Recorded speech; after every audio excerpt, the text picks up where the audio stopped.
Okay, today I want to talk about citizenship. We've talked about the state and what constitutes the state. We know there are three things that constitute the state. You've got territory, you've got sovereignty, and then you've got the people. And the people on which the citizen state applies its sovereignty are the citizens, the people that live in the state. Not all the people that live in the state are citizens. You've got citizens and then foreigners, those that aren't members of the state, that aren't part of the state, are called foreigners. And citizens have certain rights and duties which are written in the Constitution, but also in the law. There's certain rights and duties that we have as citizens. For example, in the Constitution, it talks about citizens having solidarity with each other, having the right to work, or lots of rights and freedoms, the right to a health service, the right to education, maybe right to a job, right to work.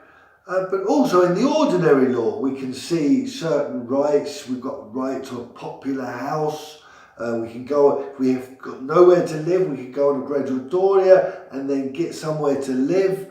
Maybe if we've got no money, we can get a pension, even if we haven't made the contributions. There's certain rights. Now they're talking about this Reddito di Cittadinanza. So if you've got an income that's below a certain point, or you've got no income, the state might pay you an income as a right, and then you have to accept a job after 3 job offers or whatever. So there's that duty, but that's a considerable right. So the foreigners that often come, the immigrants that come from abroad, from Africa, often want to be a citizen. They try to apply for citizenship. We do have duties as well. We talk, like I said, in the Constitution there's duties. We've got to defend the patria, so we've got to defend the country. If there's an attack, years ago we had to do military service. Everyone had to do military or civil service. That was part of our duties in the Constitution. But there are other things. We've got to respect the law. We've got to pay our taxes. If there is a big problem with the public debt, all the owners of property have to pay a patrimonio, so have to pay a tax to help the government. So there are certain things that we must do too. But the people from Africa often come to Italy and try to be citizens because there the standard of living is much lower, and obviously they want all these benefits, these possible benefits of education, health, etc., minimum standard of living. So it's not easy to be a citizen. First you have to apply to the government, so to the ministry, the internal ministry,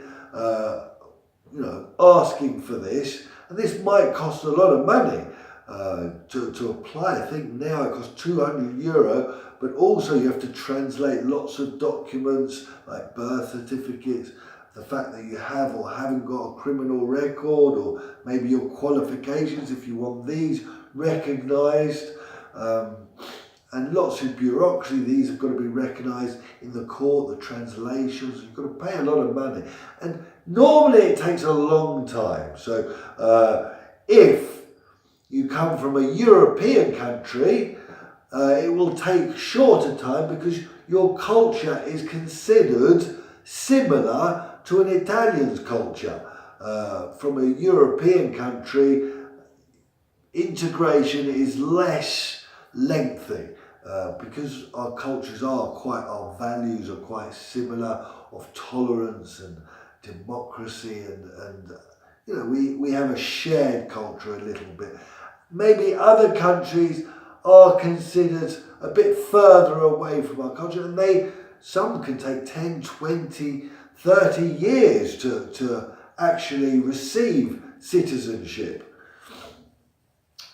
So, but the more you are integrated in society, the more you are integrated in the culture, the more likely you are to be accepted. For example, if you're married with kids in Italy, you're married to an Italian, that will help. Or if you've been here a long, long time, you've got a job here, you haven't done anything wrong, etc. These will all be considered on how integrated you are into Italian society, and so will speed up or slow down your application.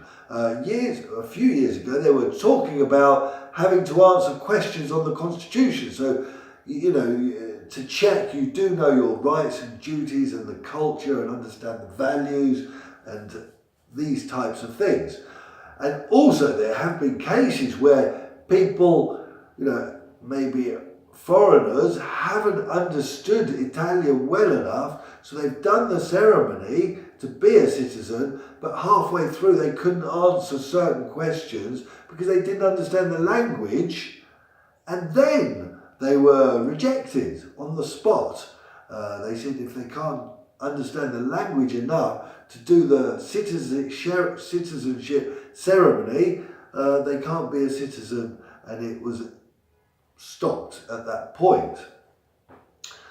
And then obviously in the ceremony you have to pledge your allegiance to Italy, and everybody sings the national anthem, because remember, you're becoming part of a nation.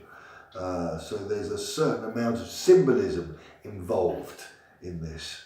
There is also European citizenship, and this doesn't substitute the Italian citizenship, it extends it.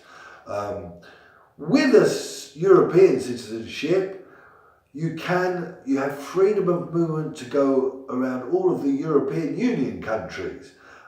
You can go to any of those countries and work there and study there, maybe apply to their university, maybe actually be paid. It could be free. If it's free for the locals, for that, the citizens in that nation, it will be free also for other European citizens. You can even apply for unemployment money. If you haven't got a job, if the locals get that, you will be entitled to. You'll have your qualifications recognised, you'll be able to drive in these countries. So there are lots and lots of benefits. You can even vote in the local elections. You can't vote in the national elections, but you can vote in their local administration elections if you're a European citizen. So, there's lots of good advantages, good reasons to be a European citizen, and if you become an Italian citizen, it's extended to European citizenship too, and you have these added advantages.